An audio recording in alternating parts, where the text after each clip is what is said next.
Hi, Lauren Windsor with the Undercurrent. You're from Jefferson County, from Birmingham, Alabama? What's that now? I said you're from Jefferson County. You represent Jefferson County? Jefferson County? Yeah. You're talking about the famous Jefferson County? Yes. That's where I was born. Yes. Alabama's a lovely state, by the way. I have a lot of family in northern Alabama. But anyway, prior to Detroit, Jefferson County was the largest municipal bankruptcy.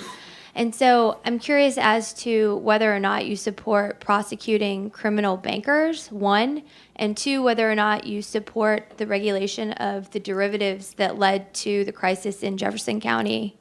Let me tell you what I do. I think that people who break the laws, criminal laws, should be prosecuted, whoever they are, wherever they are.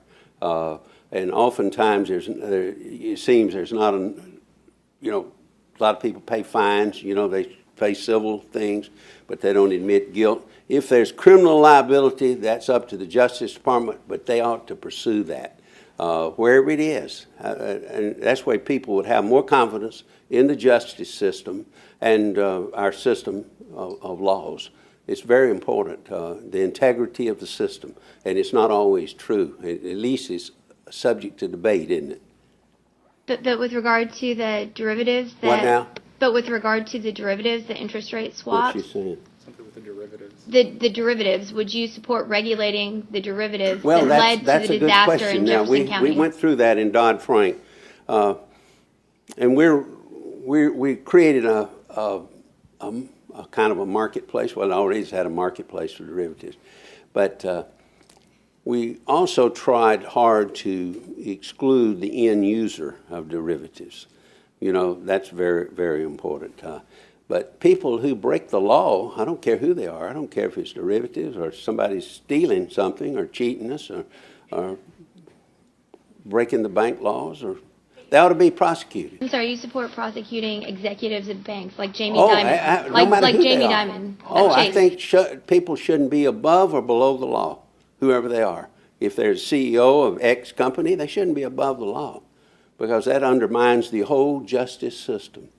I'm chairman of the Committee on Appropriations over the justice system. We and the FBI and everything else, and we tell them this: do your job, do it fairly, but do it with certainty, but do it. A lot of people don't do their jobs. Are you satisfied with Mary Jo White's performance at the SEC? What now? Are you satisfied with Mary Jo White's performance I think Mary at Jo White's when Elizabeth Warren jumped on her, I said, look, I think she's been renewed. From my standpoint, as chairman, I think she's done a good job. And she's a prosecutor, and she's done some tough things. But that's a job nobody's going to be pleased with, being the chairman of the SEC. But you're not satisfied with the performance of the DOJ. Clearly, you said that they're not. Well, I said, for years, we've questioned the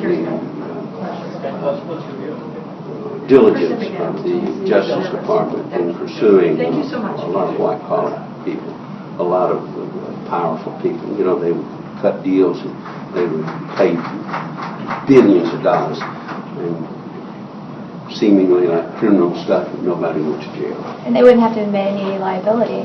That's what I mean.